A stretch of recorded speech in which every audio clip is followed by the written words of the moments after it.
आए हैं जनपद शाहजहांपुर के विख्यात दंत चिकित्सक डॉक्टर हर्ष विजय सिंह के पास।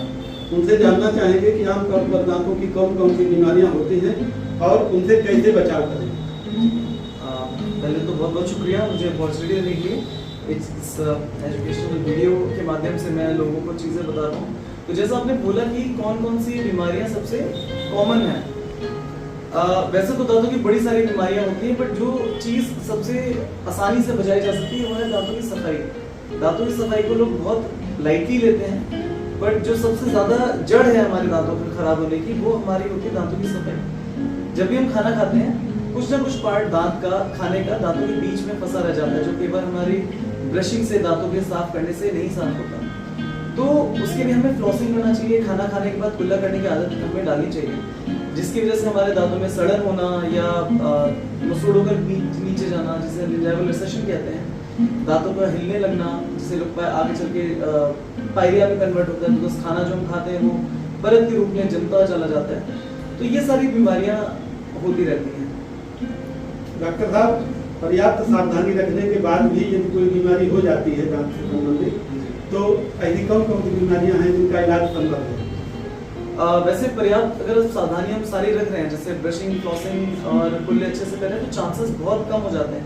अगर फिर भी हमारे दांतों में कोई दिक्कत आती है, सड़न होती है, तो इसके लिए बड़े सारे उपचार होते हैं, इलाज होते हैं, जैसे रूट कैनाल ट्रीटमेंट होता है। जैसे मैं एक वीडियो के जरिए आपको समझाता हूँ, जैसे दांत की हमारी 3 परतें होती हैं। जब हम खाना खाते हैं तो जैसे हमारी 3 परतें हैं, इनामल सबसे वाइट वाला जो हमें दिखता है, उसके बाद पीले रंग का डेंटिन होता है, अंदर नसें होती हैं। जब भी हम खाना खाते हैं तो हमारे दांत पे खाना जहाँ रह जाता है उस खाने को बैक्टीरिया खाते हैं। बैक्टीरिया उस खाने को खा के एक तरह का एसिड प्रोड्यूस करते हैं जो उनका वेस्ट होता है। उस एसिड के कारण हमारा दांत काला पड़ने लगता है, जिसे नॉर्मल भाषा में हम लोग कहते हैं कि दांत में कीड़ा लग गया।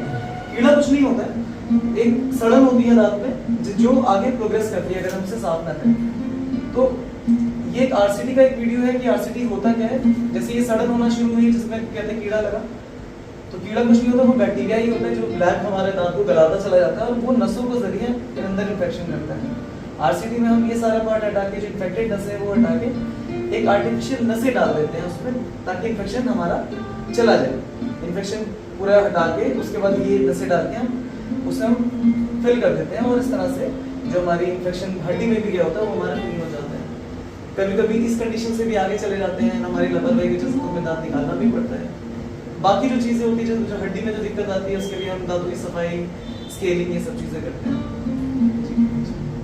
तो साहब, ऐसे भी बहुत सी बीमारी होती है जिनकी अगर लापरवाही हो गई हमसे, कई बार लापरवाही कारण आपके पास नहीं पहुँचे, तो कौन कौन सी समस्याएं थी जो आगे चलकर घातक बन सकती है, जिनसे जीवन को संकट उत्पन्न हो सकता है, वो कौन सी बीमारी है?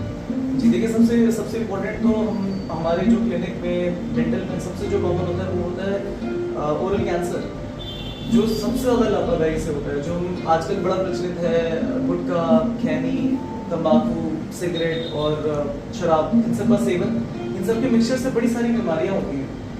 कई बार लोगों को गाल में चकत्ते पड़ने लगते हैं, लाल और सफ़ेद रंग के, या फिर कई बार जीभ पे ऐसे छाले हो जाते हैं जो सही नहीं हो, कई महीनों से हो रहा होता है। ये एक अलार्मिंग साइन होता है, जब हमें बिल्कुल अपने नज़दीक के किसी भी डेंटिस्ट को ज़रूर दिखाना चाहिए कि ये क्यों घाव नहीं हो रहा है, या गाल पे जो घाव है वो क्यों नहीं हो रहा है। कई बार ऐसा होता है जो लोग गुटखा बहुत ज़्यादा खाते हैं, उनका मुँह खुलना कम हो जाता है, मुँह छोटा होता जा रहा है, पर वो उस चीज़ को नज़रअंदाज करते हैं। जैसा आपने बताया, वो घातक स्थिति में कन्वर्ट होने लगता है।